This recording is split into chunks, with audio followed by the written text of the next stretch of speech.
Palagi mo sanang tatandaan, parte ng buhay ang matalo, madapa, masaktan, madismaya, malungkot, maiwan, mapag-isahan, o kahit ang mapagdamutan.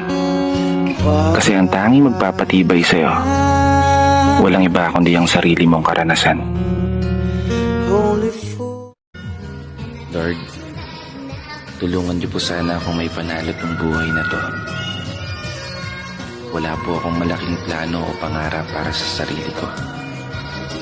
Pero sa pamilya ko, meron. Marami. Maraming salamat, Lord, sa palaging pagbibigay ng lakas ng loob na harapin ang mga pagsubok at hamon ng buhay.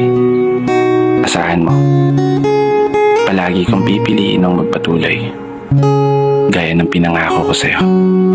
Basta ikaw na po ang bahala sa akin at sa pamilya ko.